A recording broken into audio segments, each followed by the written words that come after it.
Mais en quoi est-ce contraire au droit international? En fait, ce qui s'est passé, c'est que on a enlevé une personne. Et après cela, les États-Unis ont retiré leur personnel militaire. Alors, c'est là où nous en sommes actuellement. Il est tout à fait possible que les États-Unis déploient des troupes prochainement au Venezuela. Mais pour le moment, ça n'est pas le cas.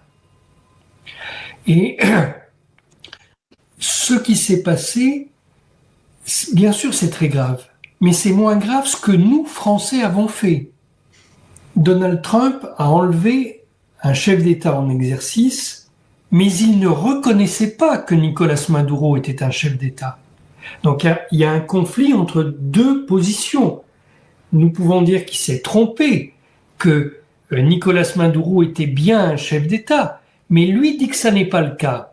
Bon, j'ai déjà expliqué comment s'étaient déroulées les élections là-bas. Il y a eu un trucage qui a été fait par la presse internationale et pas par Maduro. Bon, peu importe.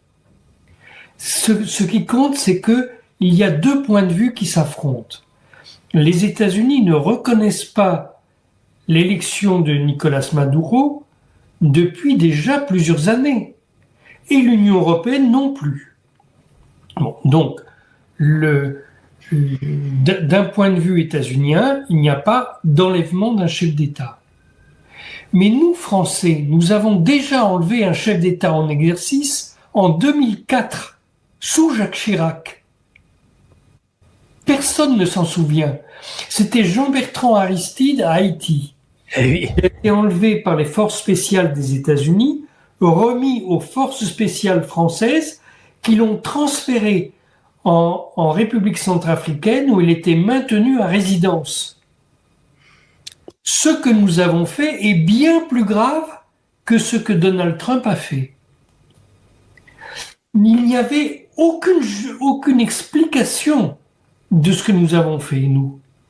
Mais Donald Trump a un argument, il dit qu'il n'y avait pas de violation stricto sensu du droit international. Il a mis en accusation Nicolás Maduro et il le juge à New York. Mais ça encore, il y a un précédent. On a déjà jugé, en tout cas inculpé, des chefs d'État étrangers en exercice. À la fin de la Seconde Guerre mondiale, on a inculpé l'empereur Hirohito et la France a reconnu cette inculpation.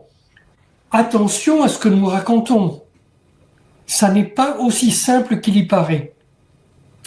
J'attire votre attention sur le fait que pour l'opération elle-même, les États-Unis ont respecté la lettre du droit international. Et nous rentrons dans une période où cette lettre du droit international va s'imposer au détriment des règles que nous avons connues par le passé. Donc par le passé, on dirait qu'on ne se permettrait pas d'envahir le Venezuela. Mais enfin, on a envahi l'Afghanistan, l'Irak, la Libye, la Syrie. En fait, ce qui nous choque, c'est que nous traitons le Venezuela comme nous avons traité ces sales Arabes. Mais c'était des Arabes, voilà, alors donc c'était pas grave. Il y a deux poids, deux mesures dans cette affaire. Ce que nous avons accepté précédemment vient bien au-delà de ce que l'on a fait au Venezuela.